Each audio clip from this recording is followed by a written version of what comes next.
let's join ace broadcaster Mamode Akugha as he takes us inside the Niger Delta.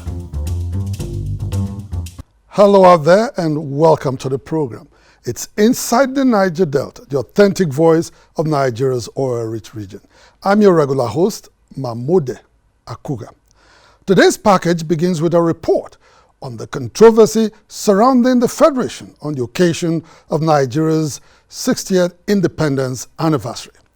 In our second story, we'll bring you reactions of Niger Deltans and other Nigerians to the implementation of the Presidential Artisanal Gold Mining Development Initiative, PAGMI. Next in our lineup is the response of the Ministry of Niger Delta Affairs to a flood alert issued earlier in the year by agencies of the federal government. Moving on, we'll bring you a report on an abandoned project awarded some 5 years ago by the Niger Delta Development Commission, NDDC, for the construction of a maternity block at the University of Uyo in Akwa Ibom State.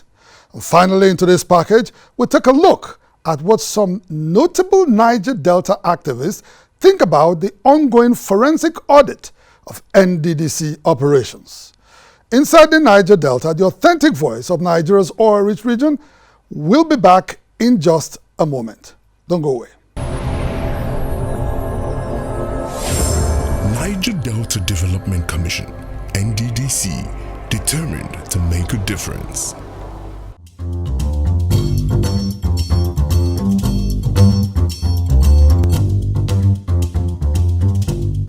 Glad to have you back on the program. It's Inside the Niger Delta, the authentic voice of Nigeria's oil-rich region.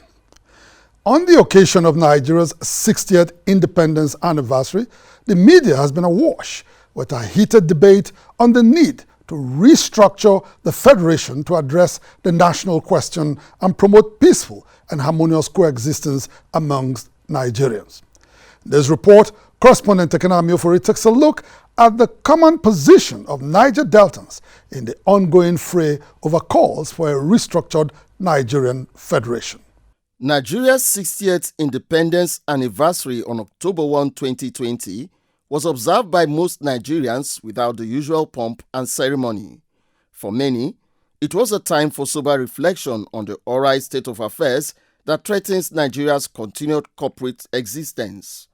In a virtual meeting on Independence Day, Pastor Enoch Adeboye, one of Nigeria's most influential and respected Christian clerics, had underscored an urgent need to restructure the Nigerian Federation to avert a likely disintegration of an unstable union. Without any doubt, we must restructure and do it as soon as possible. A United States of Nigeria is likely to survive much more than our present structure. Before this time, several groups had intensified the campaign for a restructured federation, which they believe will foster unity and promote good governance in Nigeria. For opponents of the campaign, however, restructuring is an ambiguous term employed by its promoters to achieve a selfish end at the expense of other groups in a significantly plural Nigerian society. In their reaction, advocates of a restructured federation in the Niger Delta have maintained that their demand is the operation of fiscal federalism to address inequities in the distribution of political and economic resources amongst Nigeria's federating units. You produce oil in the Niger Delta, but you don't have license to lift any part of it. But somebody who is far, who has not seen a pipeline before, has license to lift oil. Is that economic justice? We are the ones suffering the devastation of oil exploration and exploitation. There's no Niger Delta indigene who does not know that poverty has made this capital here, when we are supposed to be like Dubai. Restructure Nigeria, and the Niger Delta is able to control its resources, manage this resource, pay royalty to the federal government as it was in the First Republic. Compared to older democracies that have matured over time, Nigeria is a relatively young state with great potentials to launch itself to prominence in the League of Nations. However, Development in the country is said to have been retarded due to the unwillingness of successive governments to embrace social engineering as demanded by advocates of a restructured federation. And Nigeria should have been greater than this, because if you think in terms of the countries that we gained independence at the same time, the difference is very obvious that we are not making progress. In the First Republic, the federal government only had 15 items at the exclusive list. The rest of the items, functional items of government, belong to the regions. But today, what do we find? The federal government have about 68 items in the exclusive list. In fact, the federal government want to even embark on a construction of rural roads. Under the presidency of Dr. Goodluck Jonathan in 2014, a national conference was organized for the second time in 9 years. The Justice Idris Kutigi-led National Confab had recommended devolution of more powers and responsibilities from the central government to the federating units to allow for governance efficiency. To the dismay of most Niger Deltans, the recommendations of the 2014 National Confab have been ignored by the government of President Muhammadu Buhari. That's the panacea for peace in this country. Unless those who is insisting that Nigeria remain the way it is. If we have a nepotic nation where you get what you get, not because you're qualified, but because you're ethnically correct, politically correct, or religiously correct, do you call that a nation? That's the challenge we have. In the last 60 years of Nigeria's existence as an independent state, the challenge of nationhood has manifested in nepotism, sectional consciousness, and unhealthy rivalries amongst its federating units. It is in pursuit of unity in diversity that several groups in the country are clamoring for a restructured federation which guarantees peaceful and harmonious coexistence of diverse groups in a true federation. Inside the Niger Delta. The purchase recently of locally mined and refined gold worth about 5 billion naira from the ZAMFARA state government and the move to establish a gold reserve for the state is generating ripples from across the country. In their reaction, some Niger Delta activists have described the transaction as insensitive to their plight, as a region which, despite having been the melting pot of Nigeria's hydrocarbon industry for several decades, has been denied equal participation in the oil and gas industry. Correspondent Chika Bodozie has more. Last year, the federal government launched the Presidential Artisanal Gold Mining Initiative to formalize and integrate local gold mining activities in the country. In July this year, the initiative recorded a resounding success through collaborative efforts of the Ministries of Mines and Steel Development, Finance, Budget and National Planning, as well as other federal government agencies. The first batch of artisanal mined gold bars was unveiled during a presentation ceremony witnessed by President Muhammadu Buhari. As part of the efforts to strengthen the Presidential Artisanal Gold Mining Initiative, the Central Bank of Nigeria has concluded plans to release the sum of 5 billion naira to ZAMFARA state government for the purchase of locally mined gold. This was made known by ZAMFARA State Governor Bello Matawalle at a recent press conference in Gusau, where he disclosed plans to establish a gold reserve for his state. For a start, we have purchased 31 kilograms, not grams, kilograms of gold, only mined and refined by our artisanal miners. We will subsequently continue to buy gold from our local miners so as to gradually improve the reserve.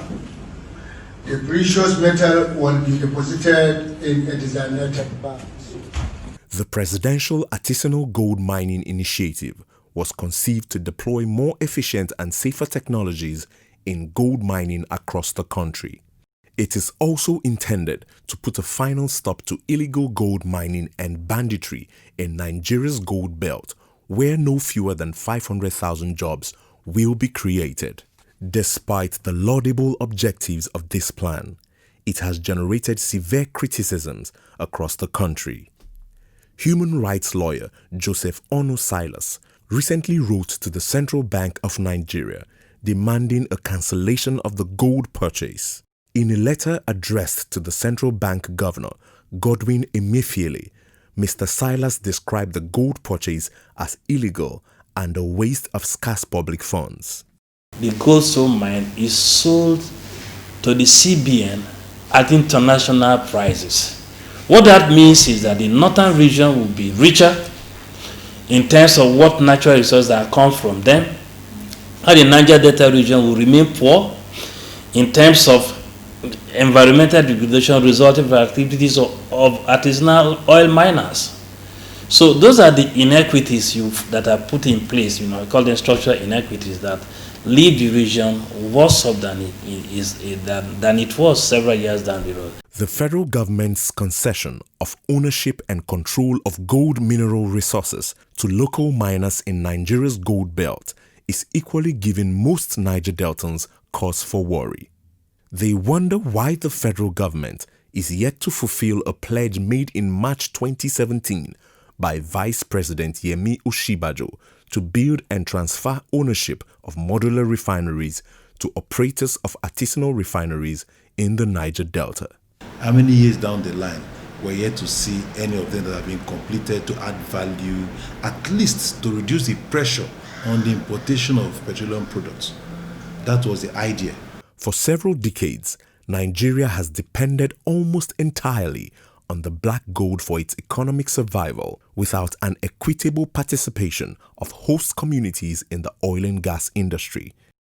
While they fault the federal government's policy of economic exclusion, concerned Niger Deltans have equally blamed their misfortune on the reluctance of state governments in the Niger Delta to encourage local participation in the oil and gas industry. Our state governors, they have not made any attempt at all.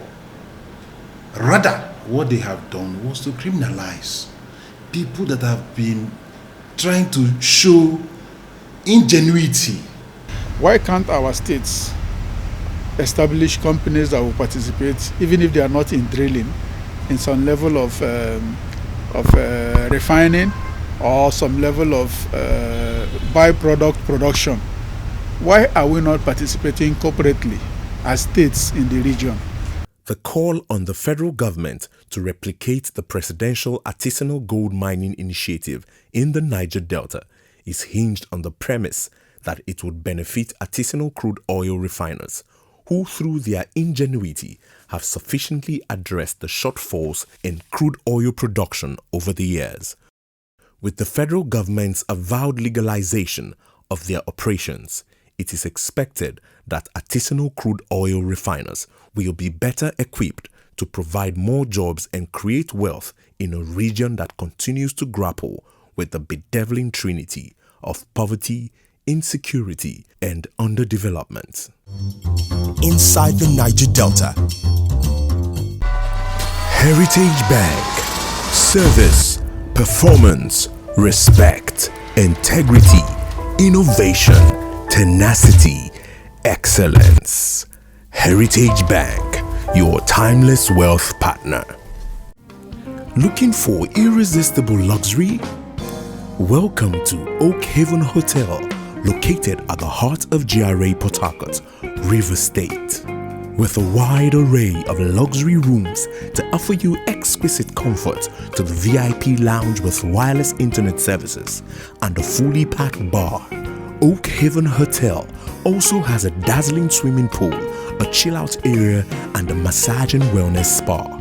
For your meetings and events, our conference hall and restaurant Victoria will exceed your expectations. Oak Haven Hotel, comfort you can't afford to miss. Get to know the future. The future is ITEO. Minister of Niger Delta Affairs, Senator Godswill Akpabio, says his ministry will partner state government and other agencies of government to minimize and deal with anticipated negative impacts of an imminent flood incident in the Niger Delta, as predicted by the National Emergency Management Agency, NEMA. He made the pledge recently in Abuja during the official presentation of an interagency committee report on the assessment of potential impacts of flooding and the level of preparedness in the Niger Delta for the 2020 seasonal rainfall. Correspondent Lovely Ofigo tells us more. In July 2020, the National Emergency Management Agency, NEMA, alerted that 102 local government areas across 28 states in the Federation were at the risk of impending floods that would peak later in the year. With the exception of Cross River State, the rest of the Niger Delta was identified as flashpoint in the anticipated flood. NEMA had warned that there was need for drastic measures to effectively manage an imminent environmental disaster in the Niger Delta and other parts of the country. Rising to the occasion, Senator Godswill Akpabio on 1 September 2020 inaugurated an interagency committee to carry out a study on the likely impacts of the expected flood on communities in the Niger Delta. On completion of its assignment, the committee recently submitted its findings to the Niger Delta Ministry.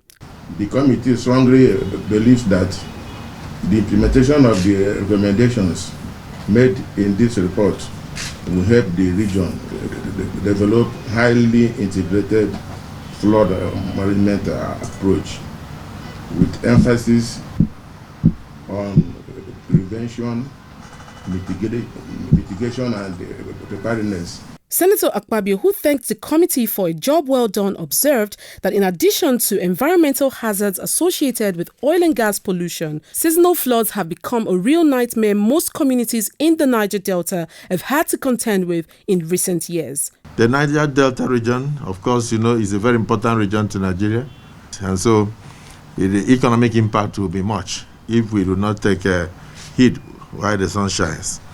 So we must continue to ensure that we reduce the debilitating effect of heavy rainfall in the region on a yearly basis. Over the years, seasonal floods have sacked hundreds of households that have been dislocated from their livelihoods in the Niger Delta. In more severe cases, the ravaging floods have claimed lives, which is why the Honorable Minister of Niger Delta Affairs has decided not to treat the recent flood alerts with levity. The Minister of Niger Delta Affairs felt we cannot sit down and do nothing.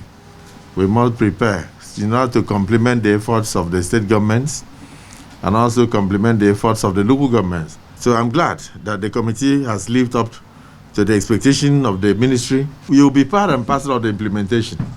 It's not going to be enough for us to have an interagency committee to just submit the report on what we should do. I believe strongly too that you should also be part and parcel of the solution. As part of its assignment, the Interagency Committee was mandated to determine the level of preparedness as well as possible mitigation and response measures to put in place before, during and after the floods. Inside the Niger Delta. Belema Oil Producing Limited, oil production and exploration company. Belema Oil. Truly indigenous, world-class brand. Azikel Group, oil and gas, dredging, power and air transportation. Azikel Group, petroleum product sufficiency, energy sustainability and infrastructure development. Management of the University of UUTH Teaching Hospital has made a passionate appeal to the Niger Delta Development Commission NDDC to complete a project awarded some 5 years ago for the construction of a maternity block extension. This appeal is on account of limited space for expectant mothers in the hospital, as correspondent Nelson Ajay reports. This is the completion level of the maternity extension block in the University of UUTH Teaching Hospital. Awarded to Messiah Inc. Construction, the project was meant to have been executed to complement the only 8 existing labor rooms and enable the teaching hospital accommodate more pregnant women to reduce the alarming maternal mortality rate in Akwa Ibom, which is higher than the national average of 850 per 1,000 live births. Since that project started more than 5 years now, that project has not been completed, and fortunately there are times that we are under pressure to even admit patients that are in labor, and we have to start taking them to gynae or other area that we can use at that point. They started work, but they abandoned the work If this project had been completed, all our women that came here, most of them that we couldn't accommodate, would have been accommodated and they would have taken care of them very well. Unfortunately, the two-story maternity extension block with a designed capacity of 24 obstetric theatre beds, 12 hospital infant bednets, and 5 obstetric delivery beds have been left uncompleted for years.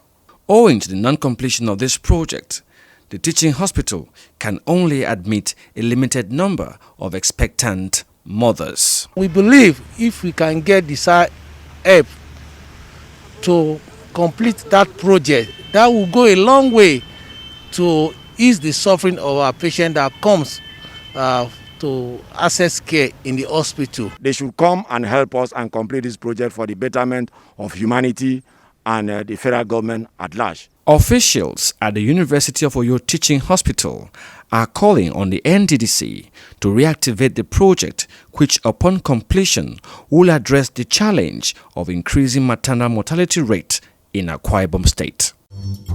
Inside the Niger Delta. It has come to the attention of the management of NDDC that a certain security agency is coercing international oil companies into paying 3% revenue of the commission into a private account in London. Kindly note that it is only the account of the NDDC in the central bank offshore account that such monies can be paid into. Any company that has paid as directed by the security agency should immediately contact Barrister Clever Okoro, the Director of Legal Services of the NDDC. Signed, Professor Kemebradi Kumoponde, Acting Managing Director. In the meantime, frontline Niger Delta activists have thrown their weight behind the ongoing forensic audit of operations in the Niger Delta Development Commission NDDC as directed by President Muhammadu Buhari in October 2019. During a recent solidarity visit to the corporate headquarters of the NDDC in Port Harcourt, the Niger Delta activists also prevailed on the Commission's interim management to operate in line with the Act establishing the NDDC. Correspondent Lovely Ofigo tells us more. Leader of the delegation, Elder T.K. Kaiser Ogorigba, hailed President Muhammadu Buhari for ordering the forensic audit of NDDC operations, noting that any contrary opinion to the audit is not in the best interest of the Niger Delta region. Anybody who says there should be no forensic audit, then that fellow has a problem, and that fellow is an enemy of the Niger Delta. Elder T.K. Ogorigba also commended interim management of the NDDC and reminded them that there is more to be done for the people of the region who have been at the receiving end of previous mismanagement of funds. He assured the IMC of the support of stakeholders as long as they adhere to the development plan of the NDDC. If you do well, the same people that are here will applaud you, clamor for you to continue. Therefore, the only recipe is to ensure that this Niger Delta area is properly developed. Whatever you can do, change the narrative and do things that when you leave, people will say you have done something. Like this building that was abandoned several years ago. Everybody had come and had spent money on it.